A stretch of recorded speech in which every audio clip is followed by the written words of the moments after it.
नेताजी सुभाष चंद्र बोस, जन्म 23 जनवरी 1897, 18 अगस्त 1945 तक इनका काल अवधि माना जाता है। पूज्य पिताजी की इच्छा का सम्मान करते हुए उन्होंने ICS, अब बदला हुआ नाम IAS किया, किंतु अंग्रेजों द्वारा अत्याचार किए जाने और भारत को स्वतंत्र कराने के लिए ICS को ठोकर मार स्वतंत्रता संग्राम में कूद पड़े। आज़ाद हिंद फौज का गठन किया। उनका उद्घोष था, तुम मुझे खून दो, मैं तुम्हें आज़ादी दूंगा।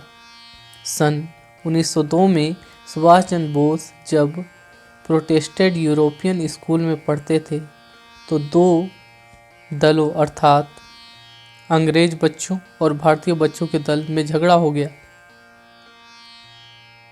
भारतीय बच्चे यद्यपि छोटे थे तो भी अंग्रेज बच्चों को मारकर खदेड़ दिया।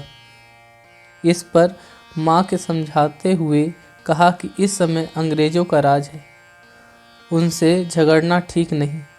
सुभाष बोले, माँ मुझे बड़ा होने दो तो उनके राज को उखाड़ने की बात भी सोचनी पड़ेगी।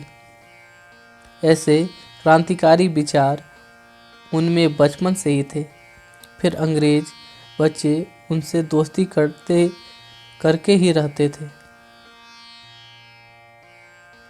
प्रेसिडेंसी स्कूल कलकत्ता की हाई स्कूल परीक्षा में उन्हें दूसरा स्थान प्राप्त हुआ। कॉलेज में पढ़ते समय अंग्रेज अध्यापक प्रोफेसर ओटन से झगड़ा हो गया। उसके साथियों ने प्रोफेसर को पीट दिया और वे कॉलेज से निकाल दिए गए।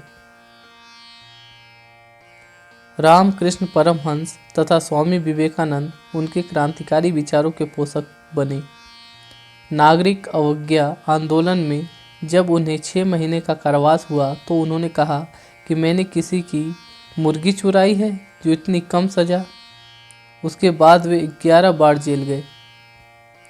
सुभाष की क्षमताओं से आतंकित अंग्रेजों ने उन्हें बर्मा, म्यांमार के मांडले जेल भेज दिया।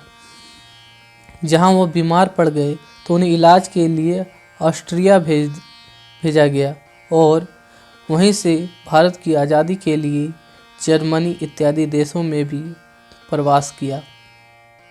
1938 में कांग्रेस के अध्यक्ष बने और उनका भाषण समाजवाद की थीसिस के नाम से पुकारा गया।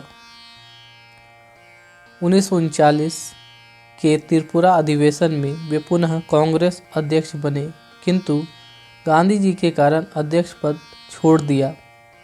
महात्मा गांधी ने कहा था कि पट्टाभी सीतारामैया की हार मेरी व्यक्तिगत हार है। महात्मा जी के चित्र के नीचे खड़े होकर सुभाष बोस रो रहे थे और तुरंत अध्यक्ष पद से अपना त्यागपत्र भेज दिया। उन्होंने आज़ाद हिंद सेना की स्थापना की, जिसने भारत के उत्तर पूर्वी राज्यों से अंग्रेजों को खदेड़ दिया। देश की स्वतंत्रता के लिए उन्होंने काफ़ी संघर्ष किया। अंत में जापान जाते समय विमान दुर्घटना में 18 अगस्त 1945 को उनका देहांत हो गया।